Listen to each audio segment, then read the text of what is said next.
Hello, everyone. Welcome to our annual mock interview episode. This is our fourth edition. We are super happy to have you all. And this is something that we love to do to help everybody that is going to the match season to improve their interviews and learn and uh, see what they should do and not to do. So, yeah, thank you all to being here with us. I will pass the mic for Ravi. Ravi, how are you?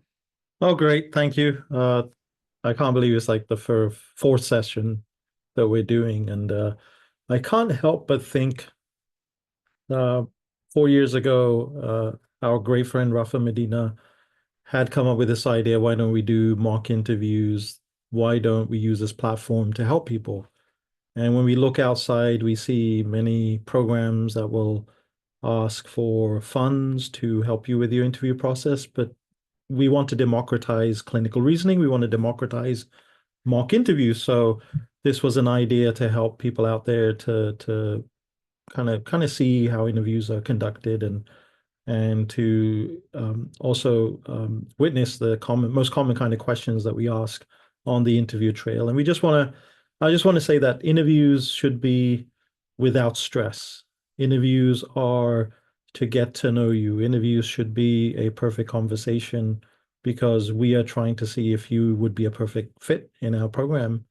And you also would want to see if you can be a perfect fit within our program. So I think this is a great initiative. I really appreciate everybody that's here today, Deborah, Jasdeep, and Noah. We brought Jas in last year to help us with this, and I just appreciate all of you too for continuing on this initiative.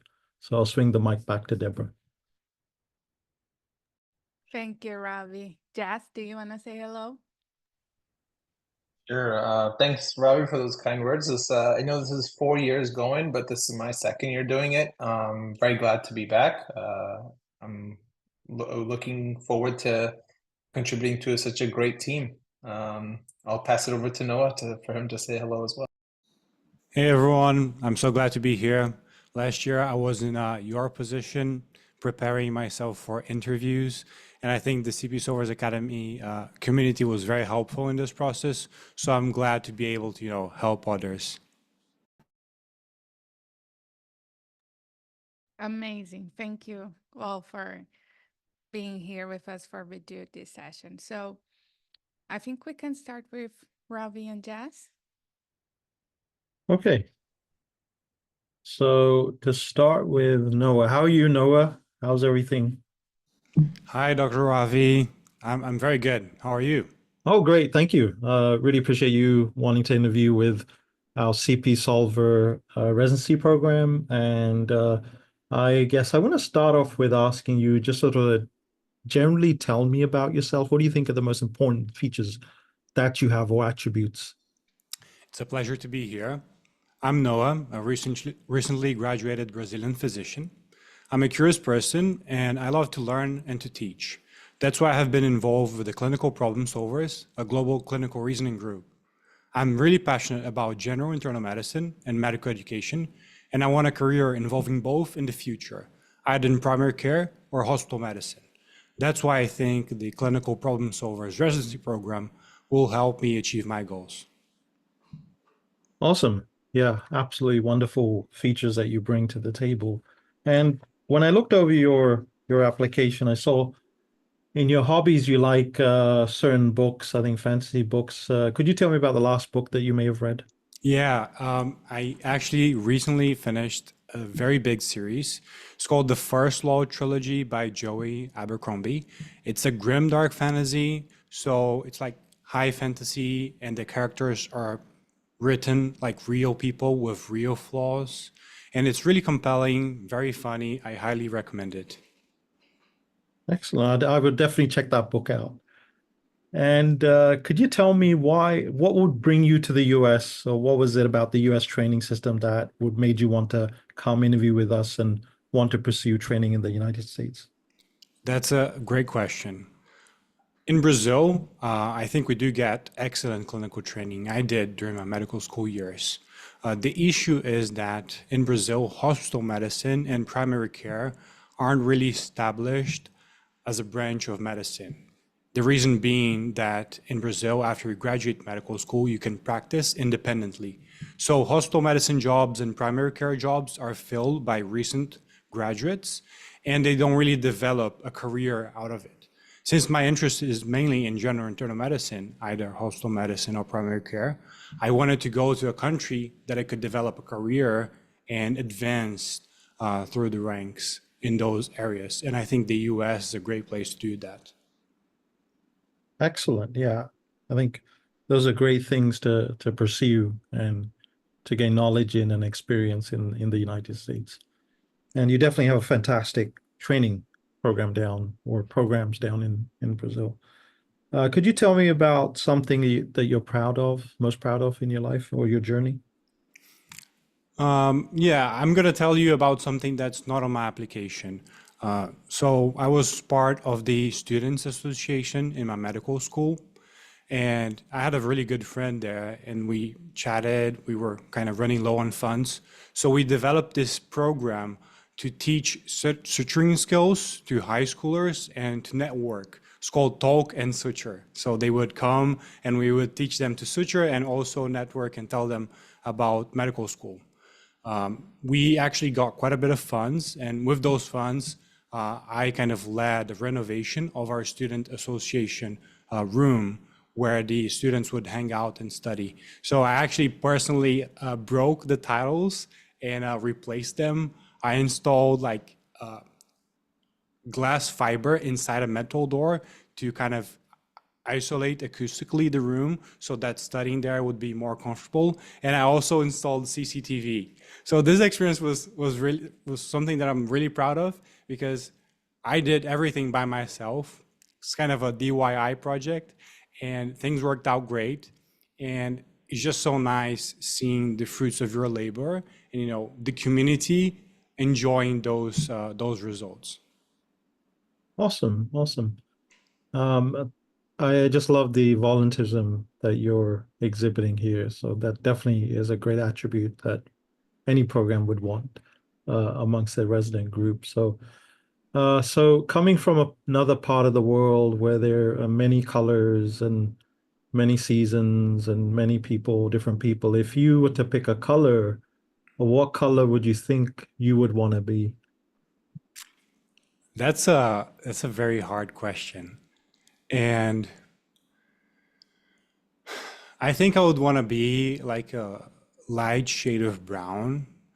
The reason being that I feel like a light shade of brown really represents the fauna and the flora of my region of Brazil. Like usually we associate like blue, green, yellow, but my region is like a savanna-like biome, and I just think it's very beautiful. Very interesting, very earthy, very Yeah, natural. yeah. Yeah, I like that. That's brilliant. Person of the earth, son of the soil. Awesome. And in spite of having very positive attributes, many strengths, tell me about a weakness that you may have, and what could it be, and what would you do to maybe make up for it? The weakness I've been most recently working on was actually prompted by a feedback that I received during one of my rotations. One of the attendings kind of pulled me aside at the end of the rotation, and he told me that sometimes when we were doing rounds or discussing, I had a sort of blunt personal style of communication, and that could sometimes offend my team members. And I didn't realize that I was doing that.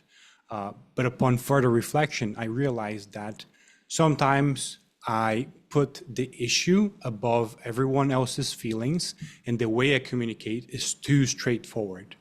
But I realized, working on a team, you also have to take others' feelings in consideration. I've been reading some books like nonviolent communication and finding ways to think before I speak to be more considerate of others. Absolutely wonderful. So that concludes the question answer session for Noah. Noah, how much did you prepare for this? Just out of curiosity. Like we did make these questions, but how much of this was sort of spontaneous and how much was it preparation? So The only thing I prepared for, which I think, it's very good that you prepare for, is the tell me about yourself portion, because I do think it needs to be a very strong snapshot of your application and kind of what you want the program to know about you. The other questions I didn't prepare at all. I have a set of situations in my head that I reflected beforehand. This was last year when I was preparing for interviews. And those situations, they can answer like multiple questions. And I just kind of, the reflection at the end, I can just slightly adjust it. And I think, something that's very useful when answering questions in interviews is making them very structured, so very logical. A problem, a solution, and then a benefit, or a problem, what I did, a reflection. It makes it easier for me and for the interviewer also to follow what I'm saying. Yeah, absolutely wonderful. What I really liked was that you definitely came with a game plan. Although you prepared, so you opened with a bang. You had this, like, tell me about yourself. So you already had prepared three things. I always tell people at least three points and nothing more. Why? Because what may happen is then you can tend to just go on off on a tangent and then just keep using up important time because then we can't answer or ask you more questions. And there's been times where you have 20 minutes for a session and you could use about 10 minutes of that just trying to answer the first question, and we don't get many questions in then. The other thing I really liked what you did was you were very pragmatic in the way you went through, a very analytical, meaning, yes, you had an answer and then you had a solution, especially for the weakness. So I was in a session yesterday where people are asking, like, should we open up about weaknesses? I'm like, yes. Every human has a weakness. So, tell the weakness and then offer a solution or a game plan to counteract that. And I really liked with that, why do you want to come to the US for training? So everybody should have, especially as an IMG, have a reason to come to the US. It's a very, very common question. And I would say never put down the system that you're coming from, because it's very easy. Oh, I came from a system which is broken or is not working and so on, and that's why I aspire to come to the United States for training. But what is it that you are going to get more? You hope that you will get more in training. What are you proud of? So anything that you've achieved in life. So it could be just getting here to this spot in applying for residency, any volunteerism, anything that you've done to help other people, because in our work we are helping people every day, believe it or not.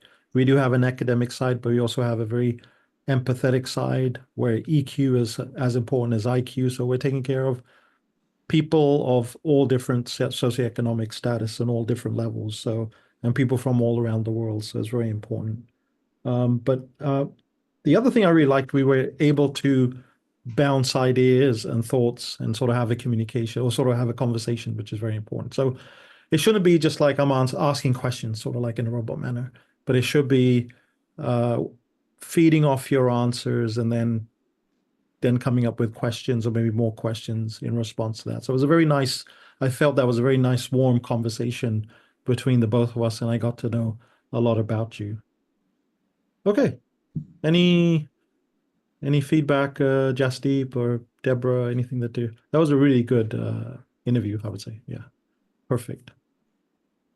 So one final piece of advice that I have personally is that sometimes you'll be tempted to just go over those like 200 questions, like behavioral questions, and come up with an answer for all of those. And let me tell you, that's not sustainable. You're not going to ever be able to get an answer for every question. And it's just going to feel very robotic if you're just reading off answers in the moment. So that's what I did. I have like 20 situations, 20 like meaningful situations to me personally. And if someone asked about a mistake, I can choose like 3 situations where I think a mistake was committed. And I can just tell the interviewer about them using this framework: situation, task, action, reflection. That was excellent. And Noah, I guess I'll share my tips after we're done our interview. And then I guess to make it a little bit more active, I hope it's okay, Robbie and Deborah, but I think to make it more active, you're going to see that the interview between Deborah and I is a little bit different than Noah's. I want you all to kind of put in the chat of what you feel like you think. Some of it will be obvious, but I just want you all to just kind of put in the chat what you think is probably not the greatest to say or environment, et cetera, et cetera. Okay? All right. So, Deborah, are you ready? Yes. All right. Hi, Deborah. My name is Jazz. I'm one of the APDs here of the CP Solvers residency program. How are you doing today? I'm doing good. Hi. Thank you so much for interviewing me. Of course, anytime. I just realized, are those towels in the background?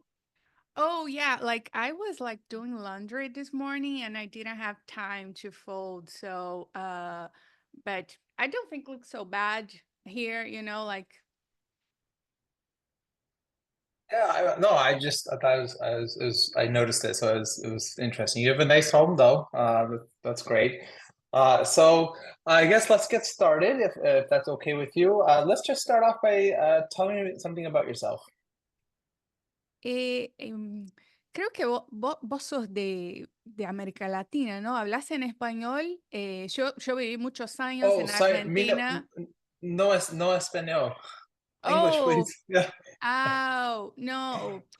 Pensé que habías vivido en algún lado no sé, de Perú o México y nada, I'm pareces sorry. bastante, I'm really sorry to interrupt you. I'm not understanding what you're saying. Is it okay if we do this interview in English? Yeah. Okay. Okay, sorry about that. I wish I was more talented and knew more languages, but I'm not. I'm sorry. Uh, I am Deborah. I'm from Brazil. I study law, but I'm not a lawyer anymore, of course, as you can see, like we are doing this interview for me to be a resident in medicine.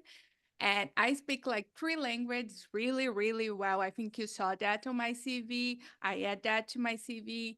And I just got married. We are like planning to increase our family. Like I really want to have kids, but I don't like dogs. Do you like dogs? Yeah, I actually love dogs. I have 3 Oh, dogs I of my own. hate dogs. Like, Oh, anyway, I live here in Charlotte, North Carolina. I live in a really nice neighborhood. Like the bird sings on my window every morning. I really love, and I like to go out with my friends during the weekend, and like I really have a really social life. well, that's all very interesting. I'm just curious, why do you hate dogs? They bark and they like make a lot of poo and pee, and I'm not interested in be cleaning that in my house, so I prefer to don't have one. I understand. Okay. And then I guess the next question I wanted to ask you was I saw that in your application, in your hobbies, that you like to run. That's actually pretty exciting. I like to run too. In fact, recently I finished a half marathon. What type of running do you like to do? Is it long distance? Do you have any favorite types of shoes you like to wear for running? No, like that, because like eras obligate us now to add some hobbies. So I add running because I think like look really nice, but I hate to run. Like if I start running, it's because someone is dying or something really bad is happening because I don't run at all. So it's just for the eras, like just to look nice. I see. Um, So, what hobbies do you like to do? Um, I like to like go for bars with my friends and take a lot of drinks and party. Like, I like a lot of DJs and hang out. I think that could be like a really good hobby that I like to do. And shopping, I like to go shopping and buy some clothes. Today I went for Target and get a lot of good things. Oh my God, I love Target. Nice. Okay, well, I guess those are hobbies. All right, awesome.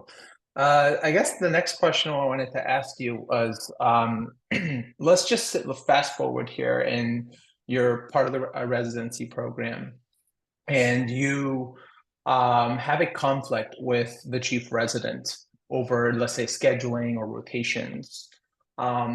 how would you handle that conflict?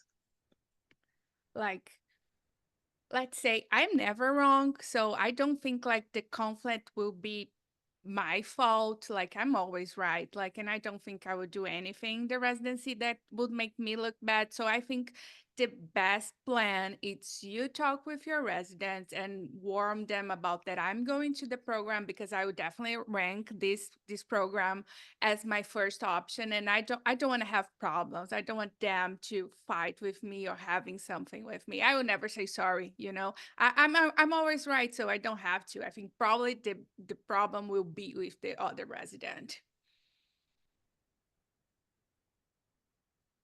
Okay. Deborah, can you name a situation where you, in hindsight, you probably thought you were wrong?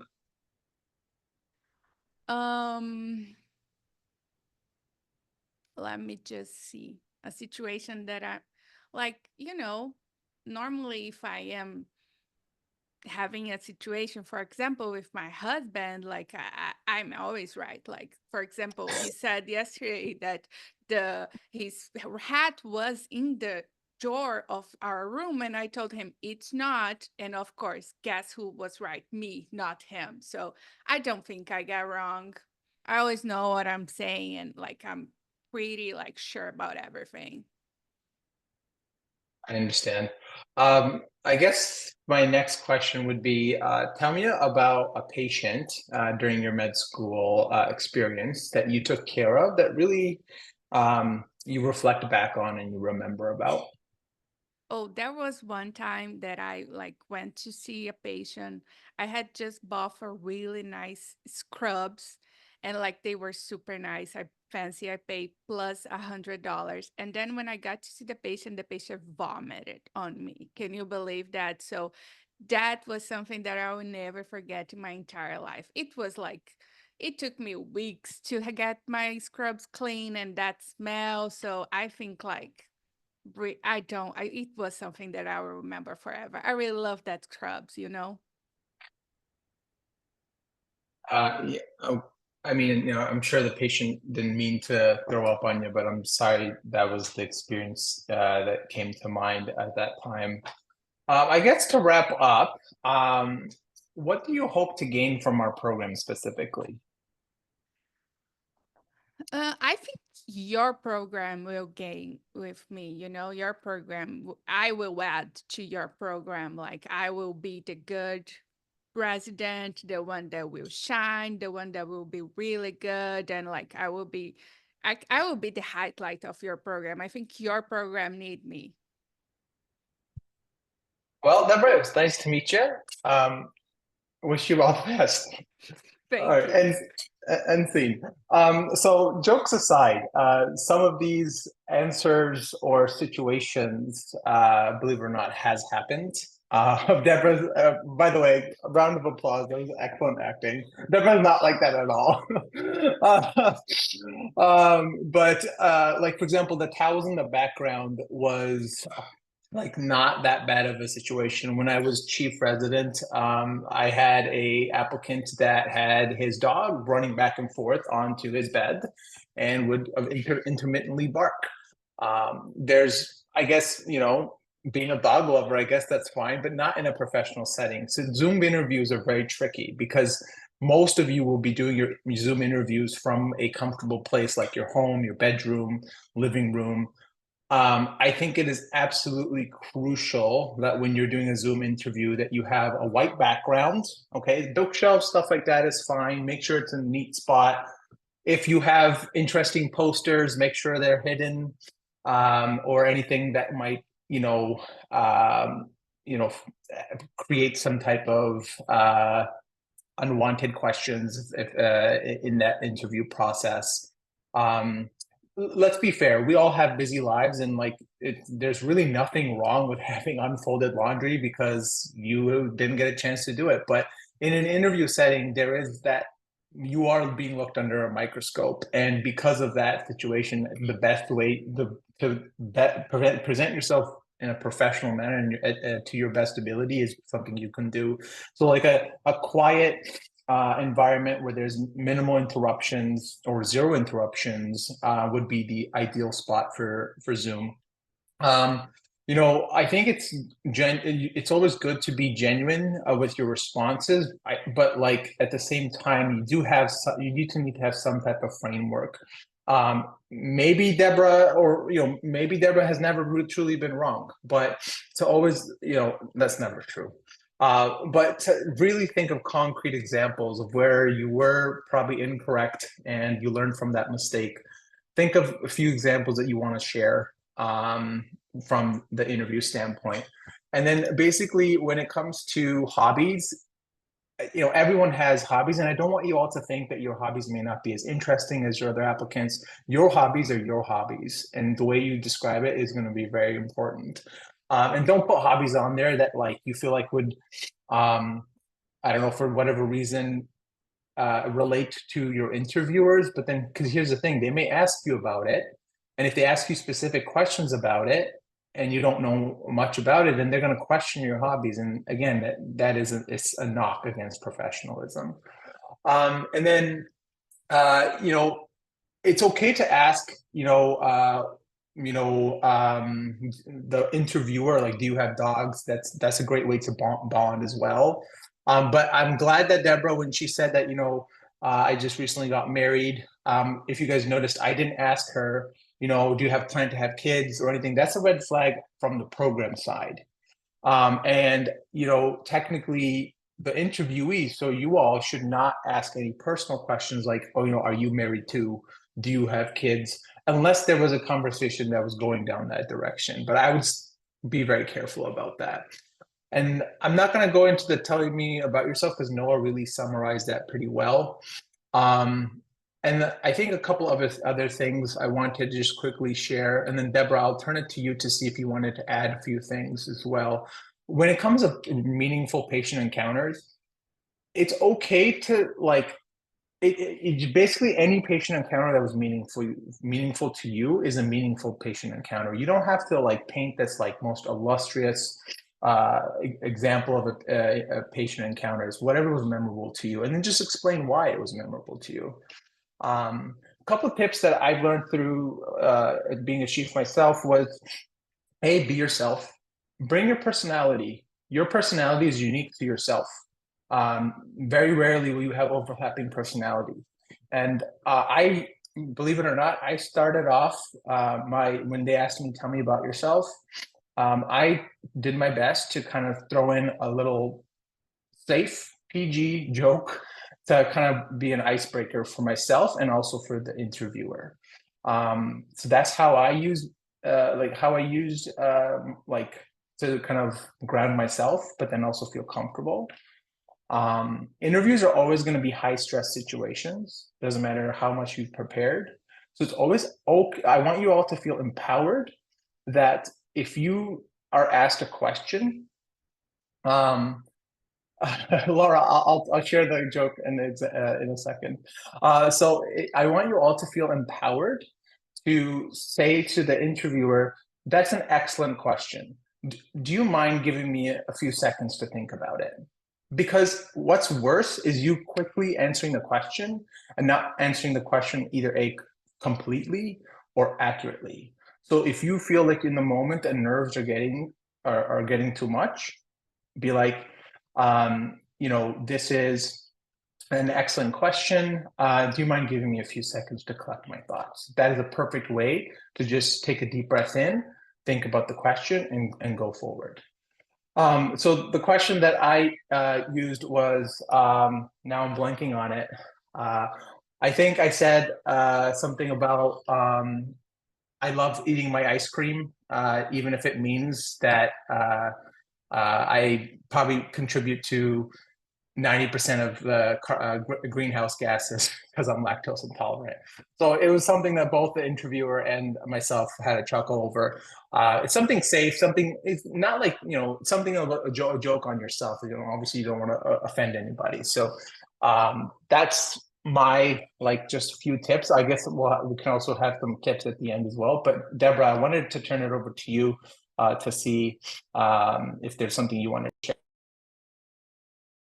Hey everyone. So all that was acting. That's not the real me, but even that was really funny and we all laugh. All that was based on real stories. All that had happened with a program director, with chief residents, and during interview season. So was not from my mind. Was not something that I created. Like we had, this is our episode number 4, so we have more on our YouTube where everybody can watch and can learn more and be prepared and don't do the kind of situations that I did. Sound kind of funny, but it's real. And yeah, like what just like to what Jazz said, like really take care of the background, really take care of what you are wearing. Don't wear nothing dirty. If you split a little coffee on you or something before the interview, take care of that details and good microphone, good imaging, and I think everything can contribute. And try to be relaxed and try to make like a conversation. Like once Ravi said that the person who is doing the interview is nervous too because don't know who is going to show up in the screen. So I think it's really I know it's hard, but it's I think really worth you try to make more like a conversation and try to catch uh, a hobby or something that you can connect and talk about real life, not necessarily just medicine or like why we should hire you or thank you, something that you can connect with the person. Mm, I think that's all. Robbie, do you have anything else to add? I think that was a wonderful example. Even though you won't do, or somebody may not do an interview like this, but one or two of these sort of slip ups could happen. So you just got to be very careful. But I echo what Justy mentioned.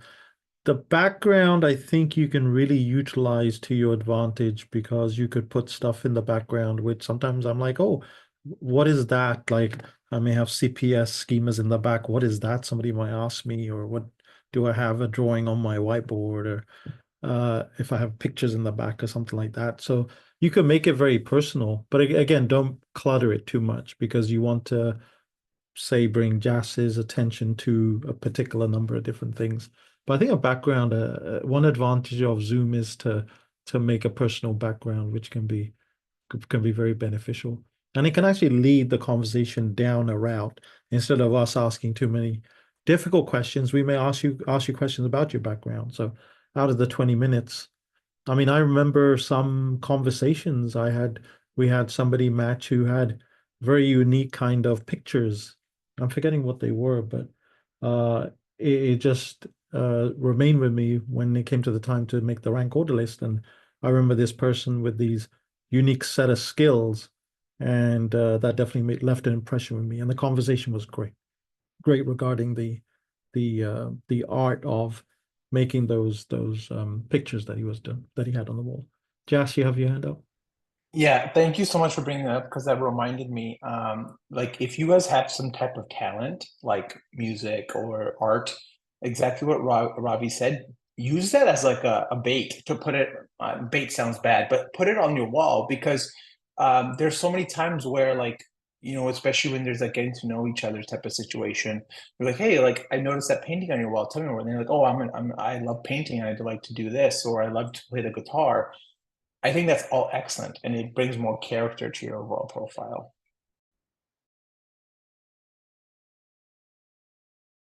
Robbie, I received a question and I will pass to you. If there is any problem to use headphones for the interview, what do you think? Yeah, that's always interesting. I use headphones because I have a lot of noise sometimes in the background. But what I would do, I don't think there's anything wrong. Like you have those over-the-ear headphones. If there is a lot of noise in the background, say you're zooming from somewhere where you're close to the street, I think it would be fine. Some of these headphones come with microphones too, which can be helpful. So it should be fine. But then you have these in-ear buds, which are very helpful too, and they don't actually draw away from the face. So I guess it depends. I don't have an issue. Like with Jas, would you have an issue with that takeaway? Or Noah, what do you think? So personally, I can tell you, I was actually typing my answer in the chat that no, to be honest, if a program is concerned that you're wearing headphones, I think that's a silly concern to have. In fact, I think headphones will provide a more intimate experience because it's only a conversation between you and the interviewer. So I don't, I personally think it should not be an issue. Now, you know, Deborah, your headphones are massive. So, I mean, you know, so if you have the earbuds, that might be a little bit better. But like I said, the program should not be like nitpicking over that, in my opinion. Noah, go ahead. Yeah, I agree. I don't think, headphones interfere, but I do think, making sure that you have a good webcam, a good lighting setup, and a good microphone. It does make quite a bit of difference, you wanting or not, even if the PD is trying to be very unbiased, he's going to see you and then see someone else with like a better setup. It's going to make a difference, like unconsciously. So I do think it's worth, considering your setup on the day off.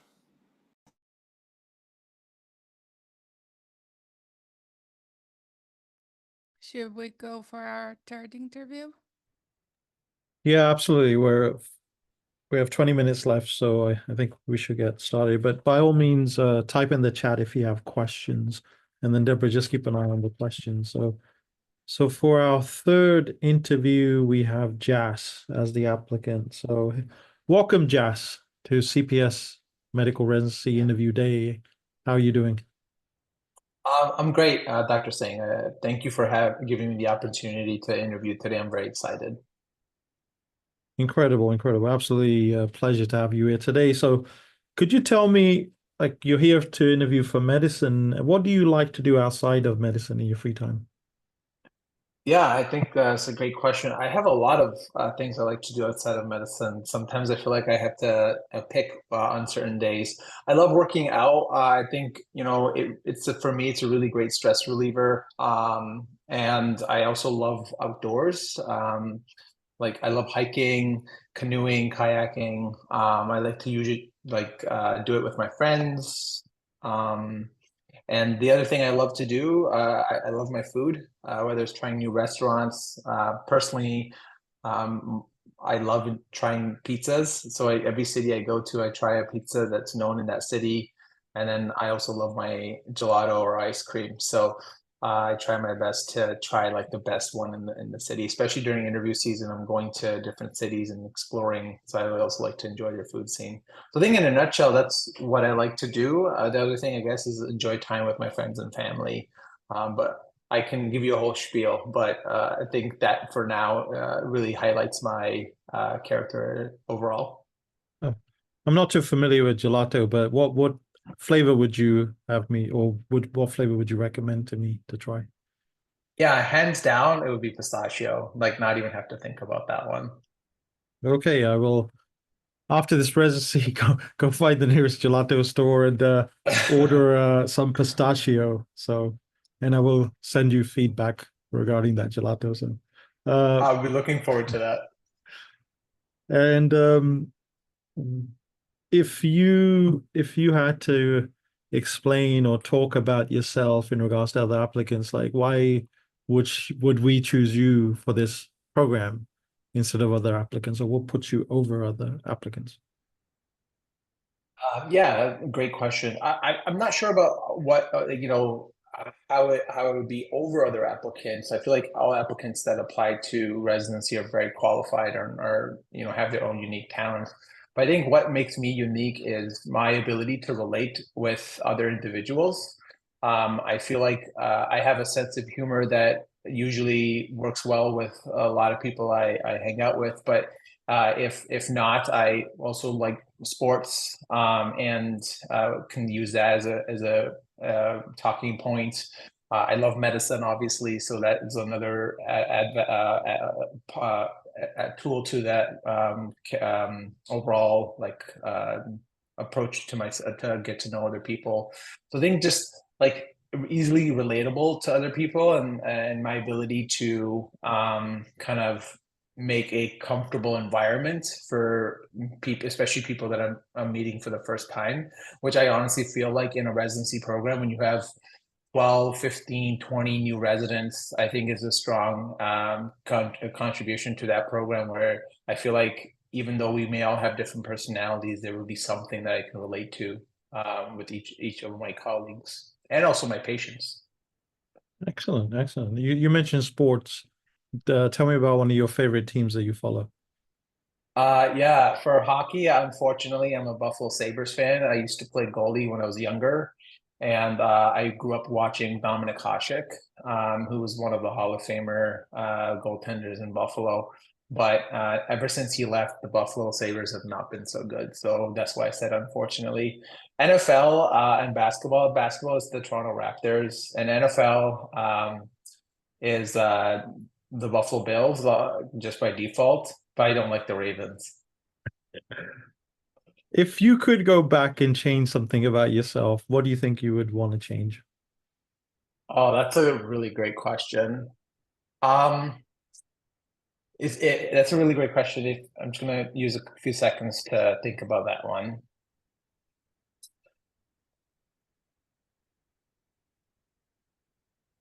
I think I would change my organizational skills. I think I've made a lot of growth on how I organize like how I organize my tasks. I think I sometimes maybe say yes to a lot of like opportunities, which is great. I think that's an asset, but I think saying yes to opportunities, but then not maybe giving my best is probably not going to be beneficial for me. So maybe trying to get better at multitasking, and becoming a little bit more organized. So I think that's one thing I would, especially when residency begins, is something I would want to start improving right away, is to how to be a better organizer, especially when it comes to multiple tasks. It's a great answer, yeah. And definitely learning that will carry you through intern year and definitely will help you become more efficient. So I would very much look forward to honing these skills and improving in these skills. Could you describe a clinical experience that has been particularly meaningful to you? Another great question. I think this is an emotional one. When I was a third-year medical student, I was part of this patient's care team where I got to know him for the entire month he was admitted. He initially came in with really bad shortness of breath. He actually ended up having like end stage, like a pretty aggressive malignant neuroendocrine tumor of the small bowel. And it metastasized to his lungs, and then actually had the carcinoid syndrome effect on the right side of the heart. And and I remember him, every day I would go talk to him, and he would just say that he can't just handle having more than 30 to 40 bowel movements a day. And despite being maxed out on treatment for his diarrhea and then chemotherapy, he just kind of felt that he doesn't have any more left to give. And walking through that journey with him, I think, was very memorable. And the part that made me sad, but then also in a way kind of felt like we was with him, is he was pretty estranged from his family. He didn't have any kids. He had 3 brothers that were like not near the state that I was in. And so no one was at his bedside as he was passing. So, we all took turns to be at his bedside so that he actually wasn't by himself. So I think that is something that really stood out. And if I'm being honest, I feel like that was the first experience I had of just medicine more than just being a science and the true art of medicine. Absolutely wonderful answer, and I'm very glad you were able to at least contribute some of your time and also provide comfort. So it's very important and absolutely integral to the work that we do. So fantastic response to that question.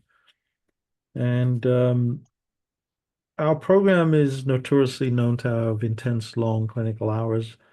Uh, why do you think you can handle our program stress and long hours? Yeah, I've been told by a lot of people that residency is going to be one of the hardest things that you would have to do. I would say that my resiliency, I didn't have the easiest childhood for multiple different reasons. And there was a lot of challenges that were thrown my way at the age of 10, then 12, then 18.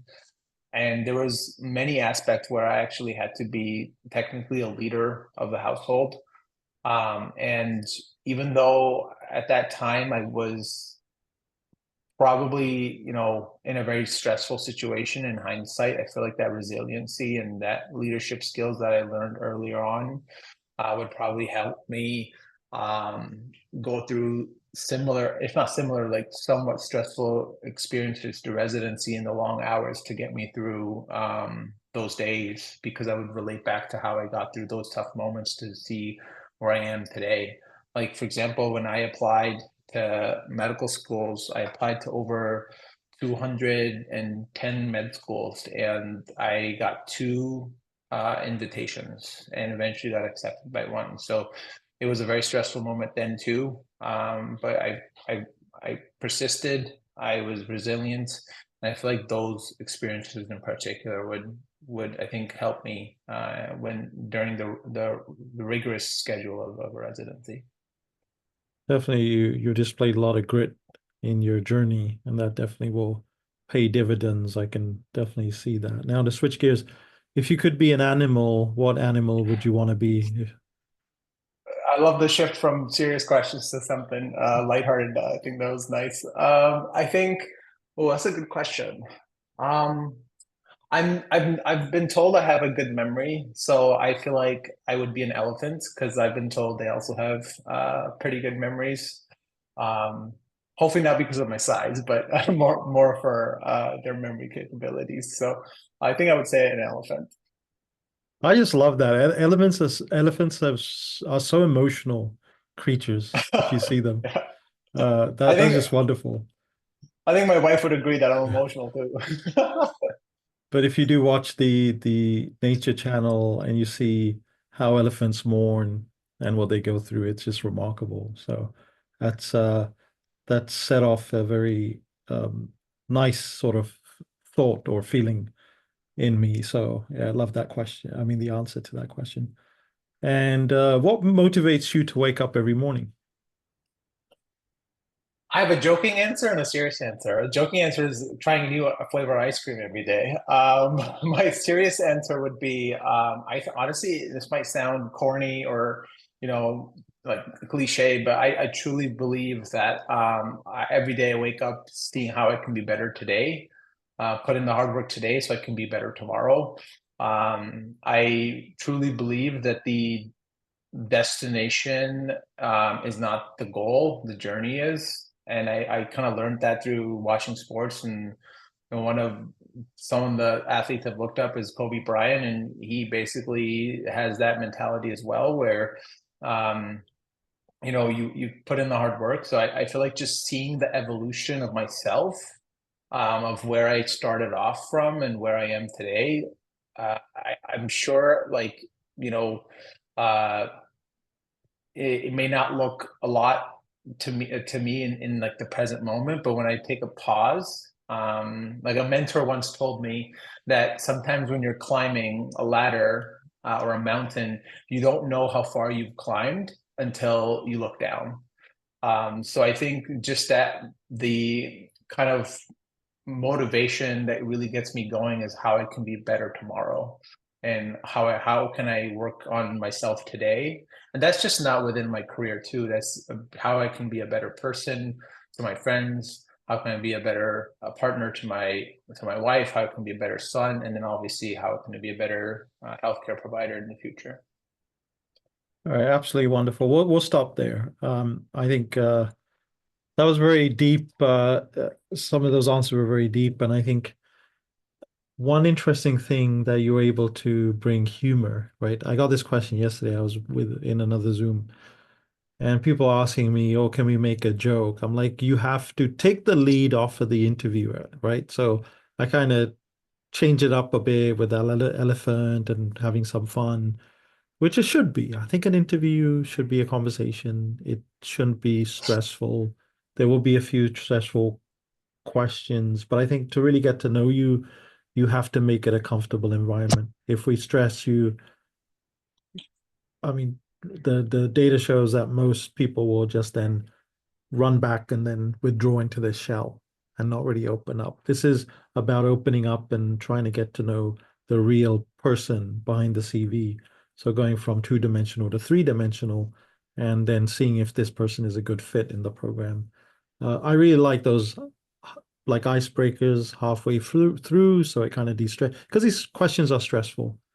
Yeah. But I loved you talked about ice cream. I was like, great. I do ask that. I'm going to try that. What do you recommend? I watched a Netflix. I like watching Netflix show. I'm like, okay, what would you recommend? So if it's something I've watched, I may talk 5 minutes about that program. But if it's and it's okay. People ask me, is it okay I talk about video games and things? I'm like, yeah, I played video games growing up. Everybody plays video games. So, and then I would like to know what you played, right? So if it's Super Mario Brothers, great. You have great taste. We could do a Super Mario Brothers night during residency. So that's absolutely wonderful. Or Deborah was saying going out and restaurants or things like that. That's great. That also shows a human side to you because it's absolutely important. You're gonna face burnout. You need to have hobbies. You need to have a life outside of medicine too. Of course, not something that overwhelms your medical career and takes away from your training, because a lot of times I found it difficult to have late nights when I had to go in the morning. But at least you show that you're able to get out and de-stress and diffuse and be able to go back to the rigors of medicine the next day or the next week and so on. How do you feel, Jasdeep? Any pointers for our crowd? The only thing I was gonna say is like, even though I knew this was a mock interview, my heart rate was pretty up. So it's like, just imagine when you're actually doing the actual interview, it's gonna be more nerve-wracking. So that's normal. Like, don't let it uh get to you. Not that I should be giving medical advice on VMR. Is like, some I haven't did this myself, but like some people have said that if the heart rate really bothers you, it's like, and you're getting really sweaty, ask your physician if propranolol is right for you. I feel like I'm sounding like an advertisement right now, but I feel like it is something that will probably help if you're really going to be focused on that. That's something I think would be really helpful. But the other advice I wanted to give you is like, I don't want you all to get inside your heads. Like, let's say hypothetically, you totally botched one of the questions, and don't be like, oh crap, that's it, this is over. Like, no, it's just one question. Move on, forget about it. Have a short-term memory. Be a goldfish. Think of other ways how you can recover from that interview. Because I promise you, if you recover from that question and you finish strong, that's going to be more memorable for that person than that one botched question. So that's one. Two is not everyone's going to be as welcoming and warm like as a PD like Robbie. And two things about that. One, still try your best to relate to that individual and see how you can tap into their personality and see how you can work with them. And to be honest with you, this is just a fact. If you really tried and there's no way you were getting through to that individual and they were not making you have like a safe environment to have a comfortable interview, ask yourself, do you really want to be there for 3 years? And I understand as an IMG, every residency program is like a must and like it's very important. But what's the point of going to a program where you're going to be miserable for the next 3 years? So I will emphasize that part as well. So have some form of guide or gauge of how are the people that you're interacting with. Because when you make your rank list, that should be, especially with these Zoom interviews. And I think someone asked in the chat that how long should tell me about yourself be. I think 2 minutes is a perfect sweet spot, but I don't also want you to be in the head like, oh my God, I'm talking too much, or oh my God, that was too short. Go with the flow. Go with the questions. Noah, I think you had your Yeah, I actually I use propranolol for performance anxiety. So I used one today because, even though it was a mock interview, I was very nervous, and I feel like that really helps me. So, FYI, I was gonna say something else about the interviews. Oh yeah, everyone has worked so hard to get to this point right now, right? You're like so close to the finish line. You really don't want to take your foot off the gas pedal right now. So you have to prepare for the interviews. That's really important. You have to personally prepare, and you have to do your due diligence researching the programs. This is not something that we broached here because it really wasn't the scope of this activity, but you have to know about the program, about the city. You have to like read the website, try to connect with residents to find out about the schedule, to be prepared for the interview, and also to be able to make an informed decision, like Jazz was alluding to earlier. So yeah, it's hard, but you're almost there. Yeah, I just wanted to highlight, like, I invite Noah today to participate to this episode because he has a beautiful history that I admire a lot. Like, he did an interview for a lot of programs, but the ones that he interviewed, he matched. So I think that shows how much your interview can help and make, as Ravi always says, you have one foot in when you receive a interview invitation. So thank you, Noah, for being here today. Yeah, thank you, Deborah. I'm gonna share with you all because I think that's something that always interests people, applicants. I applied to 87 programs last year. I received only 2 interviews, but I did before those 2 interviews. I think I did around 8 mock interviews in total. And every time I did a mock interview, I would set up my room like the way it would be set up in the interview day, and I would treat it like an actual interview. And I think this really helped me, get in the mindset, not be anxious on the day of, and having a strong interview was really important for me. Thank you, I'm just Noah. sorry, I'm just going to answer one of the questions in the chat. I think that's a really good question. That's why I'm bringing it up. Is like, what are some of the questions I can ask the interviewer as an applicant? I think that's a really great question, and I think those questions should be focused on the program, the questions that you genuinely have for the program. What do you do for resident wellness? What do you feel like is the strongest aspect of your residency program? But Ravi, this is a great question for you to answer. What questions have you received that you feel like were such great questions? Because I feel like that's a really good question. Because I feel like I struggled with that. Like, what do I ask? Like, sometimes I don't have good questions because I already did my research, but Yeah, the common ones are how do you give feedback to residents? How is the schedule made? And how do you teach strategies or teach rapid responses, procedures, and things like that? But then some will be, how can I become a teacher?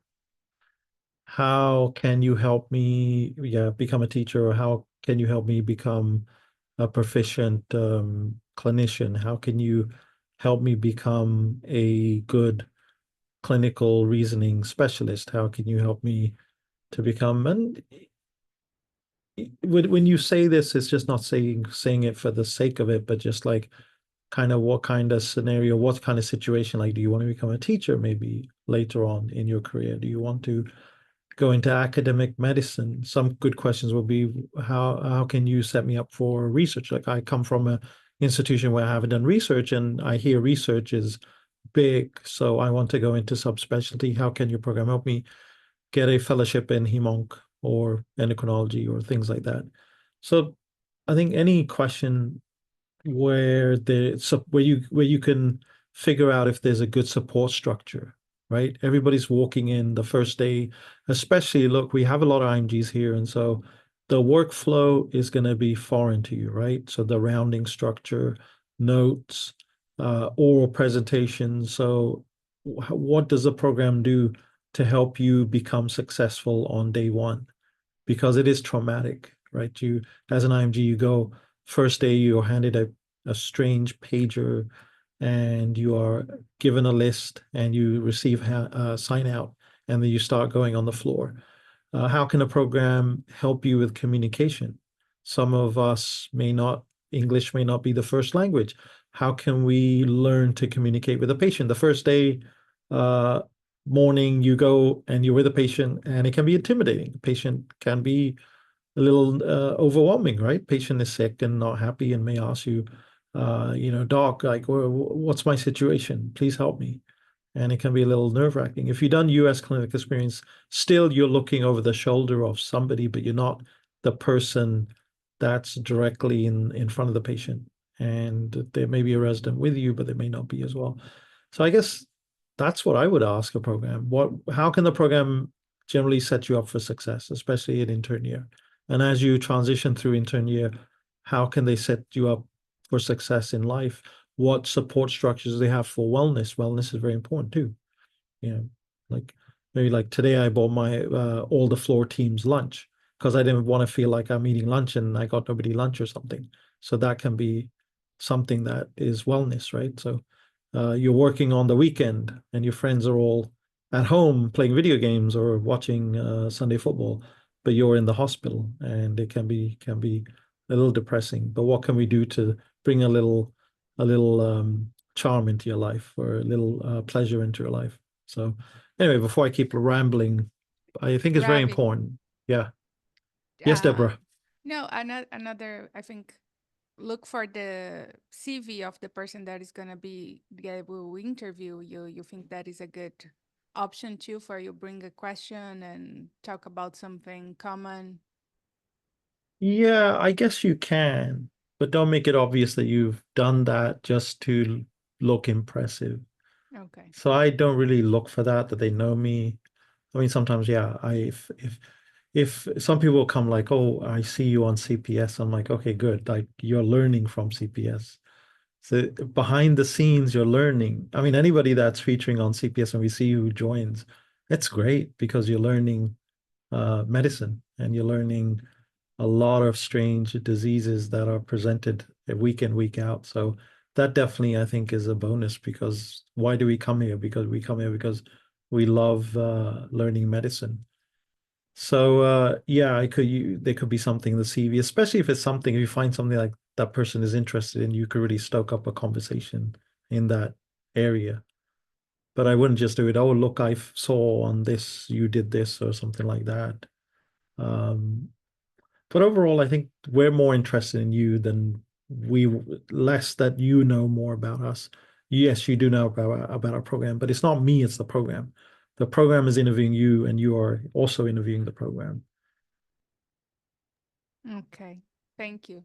I think we can have a final tip from Noah, Jazz, and Ravi so we can end the session. Noah, do you want to start? Let me think. Jazz, you can go first.